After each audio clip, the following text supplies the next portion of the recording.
करके सोचते थे कि ये टंकार की जो आवाज है, धनुष की जो प्रत्यंचा जब चलती थी, एक बार जब छोड़ते थे तो आकाश मंडल से भी, वायुमंडल से भी जितने भी बादल थे वो धड़धड़ाने लग जाते थे, आवाजें करने लग जाते थे। ऐसे लगती थी जैसी बिजली चमकने वाली है। राजा डरने लगते थे कि राजा प्रियव्रत जी पता नहीं क्या करने वाले हैं, क्योंकि धर्मनिष्ठ सिद्धांत पे चलने वाले, भागवत महापुराण का निरूपण करने वाले, स्वयं ब्रह्मा जी महाराज के मुखारविंद से दिव्य उपदेश को ग्रहण करने वाले श्री पृथु जी महाराज की जब टंकार को जब सुनते तो सब अपने अपने राज्य पर खड़े होकर के देखने लगते कि कहीं पृथु जी महाराज कोई नया कार्य करने वाले तो नहीं। जब इस बात को जब श्रवण करने की जब गाथा आई तो हाव भाव में आकर के अद्भुतनाथ प्रीणानाम, अद्भुत वीणास्थली पर जब कार्य करने के लिए आते तो महायुक्त होकर के ये छोटे छोटे राजा थे, वो लज्जा से लज्जित होकर के उनके सामने हाथ जोड़ करके प्रणाम करके खड़े हो जाते, बोले महाराज जो आप आज्ञा करेंगे उस आज्ञा को हम सिरोधार्य करेंगे, आपकी आज्ञा का पालन किया जाएगा। और तो हम भी अपने माँ बाप की आज्ञा का पालन करेंगे, तो प्रेम से बोलना पड़ेगा, जोर से, स एवं परिबतिल पराक्रमम् एकदा देवर्षि चरणानुशासनम पतितम गुणेन। एक दिन देवर्षि नारद चरणों की शरण जाकर के पुनः प्रियव्रत को एक बार मिलन होता है, तो इन्होंने दिव्य उपदेश देकर के इनके पुत्र आनिंद्र को प्रियव्रत तपस्या में संलग्न होने के लिए तैयार हुए। जो देवर्षि नारद ने दिव्य उपदेश दिया, बोले राजन जीवन का उद्धार था, तो सतपुत्रों को पितृलोक की कामना के लिए, पितरों को तृप्त कराने के लिए आज राजा प्रियव्रत दिव्य उपदेश श्री नारद जी के मुखारविंद से सुनकर के भगवान की भगवत प्राप्ति के लिए तपस्या करने के लिए चल दिए। जम्बू द्वीप के प्रजा होने के कारण आंगनेन्द्र को राज्याभिषेक करके वहां से जंगल के लिए चले गए। इन्हीं के वंश में चल करके ऋषभदेव जी महाराज का प्रादुर्भाव हुआ। नाभिनंदन के अंग और अंग के वज्र अंकुश चिन्हों से युक्त होकर के ये ऋषभदेव जी महाराज का प्रादुर्भाव हुआ। बोलो ऋषभदेव जी महाराज की। और यही ऋषभदेव जी महाराज हैं जिनके जैन धर्म की स्थापना हुई। जैन धर्म हमारे ही धर्म से निकला है, अलग से नहीं। सबसे बड़ा धर्म है तो वो सनातन धर्म है। ये तो आजकल नई नई शाखाएं चल गई हैं, केवल धन बटोरने के चक्कर में, अपना अपना झंडा लगाने के चक्कर में। परंतु जैन धर्म की स्थापना ऋषभदेव जी ने की। और ऋषभदेव जी कौन थे? प्रियव्रत जी महाराज के वंशज थे। प्रेम से बोलो, आप सरस कहे खोजें जाई, नृपत बतनई हो में आई। क्योंकि ये स्वयं भगवान के अंशज अवतार थे। एक बार भगवान इंद्र ने ईर्ष्यावश होकर के राजा ऋषभदेव जी के यहाँ वर्षा नहीं की, तो योगेश्वर भगवान ऋषभदेव ने इंद्र की मूर्खता पर हंसते हुए योग माया के द्वारा इन्होंने अजनाब खंड, जिस भारत देश को कहा जाता है, इसमें योग माया के द्वारा वर्षा करवा दी। अब जब वर्षा करवा दी महाराज, तो देवराज इंद्र ऋषभदेव जी से प्रणाम करके अपनी गलती का एहसास कर। इनके 9 पुत्र थे। वैसे पुत्र इनके 80 पुत्र हुए थे, जिनमें से 9 नवयुगेश्वर बन गए थे। और इनमें सबसे बड़े थे भरत। तो भरत को राज्याभिषेक करके ऋषभदेव जी महाराज भगवान का तपस्या करने के लिए जंगल में चले गए। जो नवयोगेश्वर हैं, कबीर, अंतरिक्ष, जो राजकुमार नहीं बनना चाहते थे, केवल भगवान की चर्चा में जाना चाहते थे, जिस चर्चा पर एकादश स्कंद में पार्वती मैया सो गई थी, यही नवयोगेश्वर थे। प्रेम से बोलो, उमा के पर गई सोता, करा दे रहो तोता। जो वो कथा है ना, जो इसी कथा पे हुआ था, जिनको सोता पड़ गई थी, सो गई थी वो। तो ये इन्होंने जब दिव्य उपदेश देकर के नवयोगेश्वरों का सम्मान एकादश स्कंद में आएगा, अंतिम दिन सुनने को मिलेगा आप सभी को। प्रेम से बोलो एक बार। आज ऋषभदेव जी ने अपने बड़े पुत्र भरत जी को राज्याभिषेक करके अपनी मंगल यात्रा के लिए जंगल में चले गए। अब इन्होंने ऋषभदेव जी ने शरीर का देह त्याग कर दिया और भगवान के धाम को प्राप्त कर गए। बोलो भक्तवत्सल भगवान की। भरत जी ऐसे थे कि उसी के राष्ट्र प्रवक्त में होकर के सुदर्शन, आवरण, धूम्रकेतु नाम के इनके 5 पुत्र थे भरत जी के। तो भरत जी बहुत ही ज्ञानी थे, तो इन्होंने अपने पुत्र को राज्याभिषेक देकर के दया इत्यादि का धर्म उपदेश कर करके भगवान के पूजन संकल्प करके तपस्या करने के लिए ये भी चले गए और इन्होंने भी भगवान का धाम प्राप्त कर लिया।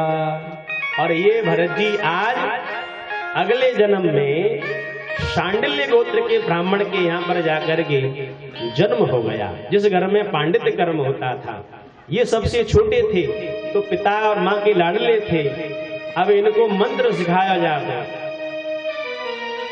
गायत्री मंत्र दे दिया, कई हफ्ता गुजर गए, मंत्र ना सुना। प्रेम से बोलो, जोर से बोलो। हाँ, जब मंत्र नहीं सुनाया क्योंकि वो जानते थे भरत जी, मैंने अगर मंत्र सुना दिया तो ये मेरे को मेरी पंडिताई में लगा देंगे। तो भरत जी अपने पिता के कार्य में नहीं लगना चाहते थे, भगवान का भजन करना चाहते थे। इनके बड़े भाइयों की धर्मपत्नी थी, वो इनको जैसा भी दे देती वो भगवान का हाथ जोड़ करके प्रसादी ग्रहण करती थी। हमारे परीक्षित जी महाराज है, ऐसे ही शरीर उनको है, वो चकाचक वारो। प्रेम से बोलो, हृष्ट पुष्ट शरीर। अब आपस में बड़ी भावी बात करें, घी लगा लगा के अपने पति हम खवा में घी मोटे जाए, शरीर को आकार बढ़ाए रोया को। तो कहते ना, तो महीने वेदित भोजन करही प्रभु प्रसाद। जिस भोजन को वो देते थे उनको करने के लिए, वो भगवान को पहले निवेदन करके भोजन प्रसादी को ग्रहण करते थे, जैसा भी जो मिलता था। अब भगवान को अर्पण कर दिया, वो तो प्रसाद बन जाता है। अब प्रसाद की ताकत तो भैया बड़ी महत्वदायक है, बाकी तो कोई और छोर ही ना है। हृष्ट पुष्ट शरीर, भैया बोले या तो खेत में भेज दियो जाए, वैसे या टाइम बवारो चल रहा है, कृषि को कार्य है, हाँ तो भेज दियो। खेत में हरी परी, समझे? हाँ, क्यारी निकारी गई वहां में, फावड़ो लेके हमारे भरत जी महाराज पहुंच गए वहां। भाभी ने कह दी जल्दी जल्दी काम कर रही हूं, मैं तुम्हारे ताई कल वहीं ले आऊंगी। अब भैया भरत जी बोले अपने मन में, बोले अगर मैंने खेत को काम सीख लियो तो मुझको खेत वालों ही रड़ुआ बना दो जाओ। क्योंकि बहुत से लोगों में कहा है ना कि खेत को खितार बना दें भाई। अब वहां पर उन्होंने क्या किया, बोले कि अगर इससे छुटकारा पाना है तो नया कोई कार्य करना पड़ेगा। तो गड्ढा खोदना चालू कर दिया, ऐसे 5-5 फुट के गड्ढे कर दिए। भाभी जी गई कलियू धर के, घूंघट लटक रो अगारे और सर पे रखो कलियू। अब जैसे कलियू लेके गई, उनने पतो नहीं कि देवर जी ने कहा कर्म कर रखो है। जैसे ही अगारे देखे तो देवर जी वहां भरत जी आराम थे, दुपट्टा तान के आराम कर रहे। और ये गई, इनको ध्यान न रहो, गड्ढे को अंदाज ना, 1.5 से गड्ढे में चली गई। अब जैसे ही गड्ढे में गई, आवाज लगाने लगी, लाला जी आओ। फिर उन्होंने निकाला, भाभी जी क्या हो गया? बोले पता नहीं ये कौन सी खेती तुम बो रहे हो। तो कहने लगे, बोले भाभी जी ये जो खेती है ना वो कंदमूल फल की खेती है। कंदमूल फल जाने कि नहीं? जो जमीन के अंदर फल पैदा होता है उसे कंद कहा जाता है। जैसे आलू है, गाजर है, शकरकंद है ना? अब समझते रहना आप, प्रेम से बोलो। और मूल फल किसे कहते हैं? जो जड़ों से प्राप्त होता है। अब जड़न को फल कौन सा है? सिंगाड़े खाए नहीं खाए? प्रेम से बोलो। फलन ने याद करते चलिए।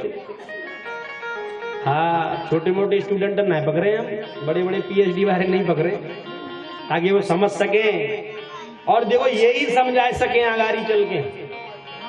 प्रेम से बोलना पड़ेगा। भरत जी ने आकर के खड़ा किया, भोजन प्रसादी जो धूल इत्यादि जो उसमें लग गई थी रज, उनको झाड़ करके भगवान को फिर प्रार्थना की, तुम ही निवेदित भोजन कर। और जैसी भाभी लेके आए थे उस प्रसादी को पान कर लिया। जाके कहा, बोले आपके भाई साहब ने तो ऐसे ऐसे खेत की खितारी कर रहे हैं। अच्छा, बोले हाँ, अब तो गेहूं की खेती बाल लगाई मामे, और इनको ही वाके तोता उड़ावे के लिए भेज दियो। बोले भैया जा, बालन में कतर ले जाएंगे, जाके मारे तो बाकी रखवाई करियो। अब पहुंच गए भरत जी, और भरत जी ने तो वही अपने मन में, राम जी की चिड़िया राम जी को खेत, आओ मेरी चिड़िया। राधे राधे बोलना पड़ेगा, तभी तो पेट भरे वो। हाँ, नहीं तो फिर जो प्रथम दिन कहा था ना, उदरम भरलो जीवावरा का झूठ भाषण। उदरम भर लो, अन्न से तो पेट भरता है, भविष्य नहीं बनता, केवल पेट भरता है। और भविष्य किससे बनता है? भविष्य ठाकुर जी के चरणों में प्रणाम करने से, नाम लेने से, बुजुर्गों को प्रणाम करने से, मंदिर के द्वार से निकल के जा रहे हो तो वहां उसकी शिखर को प्रणाम करने से, उनके दर्शन करने से भविष्य का निर्माण होता है। भरत जी कहने लगे, मन ही मन यही दोहरा रहे थे, राम जी की जेड़े या राम